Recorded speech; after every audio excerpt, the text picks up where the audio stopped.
मैंने तो यहाँ तक पढ़ा है कि 100 गायों की सेवा करने से जितना पुण्य प्राप्त होता है, एक कन्या का संरक्षण करने से, एक नारी को सम्मान देने से उतने फल की प्राप्ति हो जाती है। ऐसा गरुड़ पुराण के अंतर्गत। तो नारी का आदर हो, नारी का मान हो, उसका सम्मान हो, चाहे वो किसी की बेटी है, चाहे वो पत्नी है, और चाहे वो किसी की माँ है, वो वंदनीय है, बहुत प्रणाम के लायक। कुकर पक्षी की, मैं बेटिया तेरे आंगन की, मैं बेटिया तेरे आंगन, काय को बबुल मोए घर से निकालो, याद करो मेरे बचपन की, मैं बेटिया तेरे आंगन। भैया को दीने महल दो मेला, मैं तो तुमसे कुछ महल महलायत भी नहीं मांग रही। काय को बनाओ मुझे साजन की, मैं बेटिया तेरे आंगन की। जिस समय बेटी को विदा किया जाता है उस समय पेड़ भी रोते हैं, उस समय वृक्षों को भी पानी टपकता है। माता देवकी का यह जीवन, उसी के माध्यम से इतनी सी चर्चा मैंने आपके बीच में की है। नारी समर्पण है उसका बहुत, वो सबको संभालती। छुट्टी वाले दिन 8 दिन में या 15 दिन में पुरुषों को छुट्टी मिल जाती है, लेकिन उसको तो उस दिन भी छुट्टी नहीं मिलती। सुबह से लेकर के रात्रि तक सबके मीनू पूरा करने में लगी रहती है। भांत भांत के लोग हैं, कोई कुछ मांगता है खाने को, कोई कुछ मांगता है। सुबह से लगती है रसोई में और रात के 11 बज जाते हैं, सबका ध्यान रखती है और पूछती है तुमने कुछ खाया, तुमने कुछ खा लिया, तुमने कुछ खा लिया। पूरे घर में एक बंदा ऐसा नहीं होता जो इस माँ को ये पूछ ले कि तुमने भी कुछ खा लिया है क्या। उसे कोई नहीं पूछता, लेकिन उसे इस बात की भी फिक्र नहीं होती कि मुझे कोई पूछता नहीं। ये इतना काम करती है। नारी का जो महत्व तो नहीं समझते। एक दिन छुट्टी लेकर अपने ऑफिस से सुबह झाड़ू बहारू से लेकर के रात्रि को रोटी बनाते हुए, बर्तन साफ करते हुए, एक दिन करके तो देख लीजिए, पिछले जन्म की याद आ जाएगी। एक ही दिन करके देख लेना। लगती है नौकर भी इतना काम नहीं कर पाए जितना ये सुबह से। ये तो ये समझ लो कि मशीन की तरह। मैं किसी घर में था, मैंने उस दिन बोला था कि ये तो ऐसी मशीन है जो बिना बिजली के करंट से चल रही है। ये तो एक ऐसा इंजन है जो बिना तेल और डीजल से, बिना पेट्रोल से चल रहा है। अब वो परांठे बना रही थी। बेटा स्कूल के लिए जा रहा था, पति नहा रहा था। उसने कहा सुन तौलिया, परांठा सिक रहा है चूल्हे पर, दौड़ करके तौलिया। बेटे ने कहा मम्मी जुराब नहीं मिल रहे, दौड़ करके उसने उसे जुराब भी ढूंढ करके दे दिए, परांठा सिक रहा है।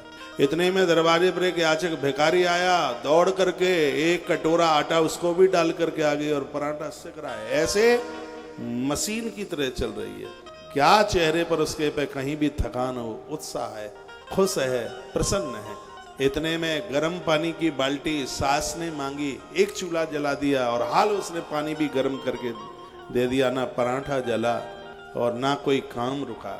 ऐसा करंट इन माताओं में है। इनके चरणों में ये दास बंदन करता है, प्रणाम करता है। आप हैं तो दुनिया है, आप नहीं है तो कुछ भी नहीं, सब बेकार है यदि आप नहीं है तो। नारी का आदर सच में मशीन की तरह लगती है। इतना काम परिवार को संभालना, और इतना ही नहीं है, ससुराल में रहते हुए सब काम संभाले है और चिंता पियर की भी की है। फोन करके कहती है मम्मी भाभी बाबूजी को पूछ तो लेती है ना।